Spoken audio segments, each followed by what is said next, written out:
Inheriting my grandmother's old cell phone left me puzzled. It was a relic, a flip phone that seemed ancient compared to my sleek smartphone.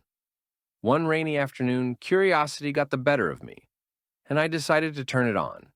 It buzzed to life, unveiling a treasure trove of old messages and contacts. Among the saved voicemails, one immediately caught my attention, a message from my grandfather, who had passed away years ago. I hesitated, but curiosity overwhelmed me. I pressed play, my heart racing as I heard his voice, warm and familiar. "Hey, it's me. Just wanted to say I love you.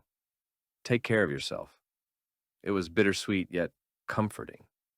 As I continued through the messages, a series of strange voicemails from an unrecognized number emerged.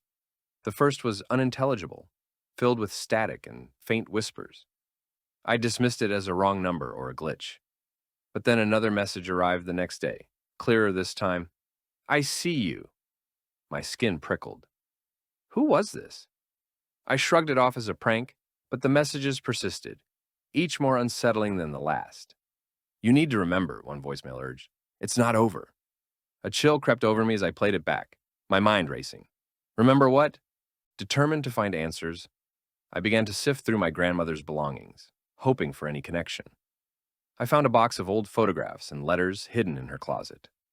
Among them was a faded picture of a family gathering, my grandparents at the center, but one face stood out, a man I didn't recognize. There was something sinister in his gaze, a shadow that seemed to linger in the background. Feeling increasingly paranoid, I returned to the phone and dialed the mysterious number, but it went straight to voicemail. "Who are you?" I demanded, frustration bubbling up. "What do you want?" The next message came a day later, even more urgent. "You're in danger. Trust no one." Anxiety consumed me as I tried to piece together the connections, but it felt like chasing shadows. Was I being watched? That night I locked every door, but sleep eluded me. The phone buzzed again, and I hesitated before checking it. The final voicemail sent a jolt of fear through me. "He's closer than you think." Suddenly the lights flickered, and I felt a presence in the room, a suffocating dread enveloping me. Heart pounding, I realized that the warnings weren't just cryptic messages. They were a chilling reality. The danger was real, and it was coming for me. I had to escape, but the truth was there was nowhere to run.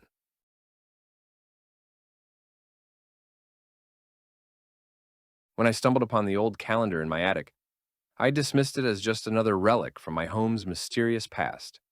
Its yellowed pages whispered of age, and the ink was barely legible. But as I flipped through it, something peculiar caught my eye. Dates were ominously circled in red, accompanied by cryptic notes that sent shivers down my spine. Intrigued and slightly unnerved, I carried it downstairs and spread it on my kitchen table. The first date loomed just a week away, March 15th, and next to it a single haunting word was scrawled in faded ink: fire. I chuckled nervously, brushing it off as a coincidence. After all, I'd lived in this house for years, without a hint of anything unusual. Yet, when March 15th arrived, I was in the middle of dinner when the unmistakable crackling of flames drew me to the window. Smoke billowed from my neighbor's yard. Their shed was engulfed in an inferno. Firefighters arrived, but the damage was done. An unsettling connection to the calendar lingered in my mind. The weeks passed, and I found myself compelled to heed the calendar's warnings. The next date, March 22nd, held a chilling message: accident. I couldn't shake the feeling of impending doom. Reluctantly, I canceled my plans, convinced I was succumbing to irrational fears. Glued to the news, my heart sank as reports of a major accident flashed across the screen. A pileup on the highway just blocks away with multiple injuries. My pulse quickened. The calendar was eerie in its accuracy, but how? Then came the final date, April warned, boldly underlined with a single chilling word beside it: end. Dread coiled in my stomach. What could it mean? Desperation drove me to search for clues about the calendar's origins, but the past remained as elusive as the specters haunting it. With April 1st looming, I fortified my home, locking doors and windows. The day dawned gray and foreboding, mirroring my unease. Hours crawled by under a cloak of tension. That evening, desperate for clarity, I ventured outside for a walk. My phone clutched tightly. I barely made it out the door when a deafening crash shattered the stillness. A car hurtled toward me, brakes screeching. Instinct took over. I dove aside, narrowly escaping disaster. Trembling, I glanced back at the calendar. It had not only predicted events, but had become my lifeline. The realization hit like a bolt of lightning. The past's grip was unrelenting, and I could no longer ignore its countdown. Determined to escape its grasp, I packed hastily, throwing one last glance at the calendar, feeling the weight of unseen forces steering my fate. My heart heavy with uncertainty, I stepped into the unknown, guided by the echoes of a future untold.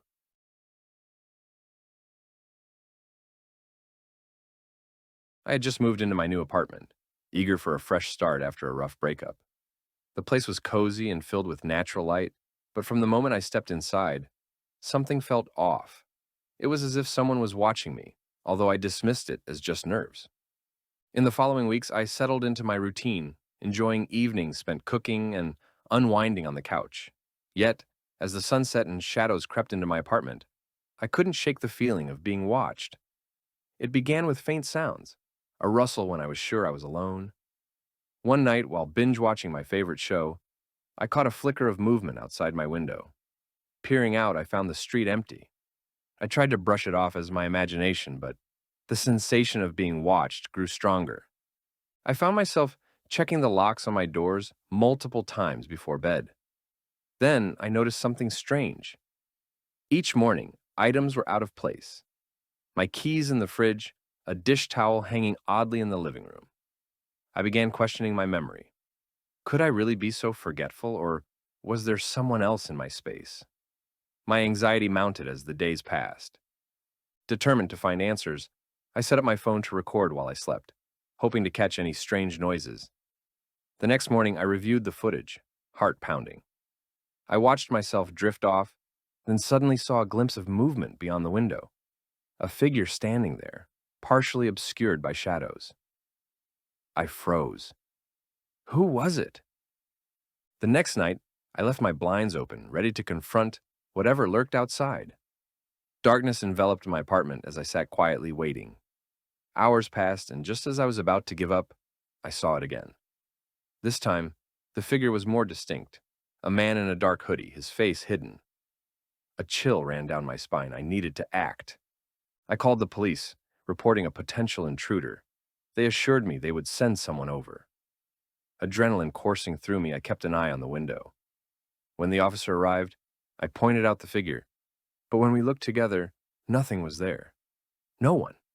The officer suggested it was likely someone passing by, but I knew the truth. The feeling of being watched didn't just come from outside. It lingered in the walls. From that day forward, I couldn't ignore the instinct that something was terribly wrong. I decided to leave, but as I packed, the eerie sensation of the watcher's presence remained. It was still out there, waiting for me to make my next move.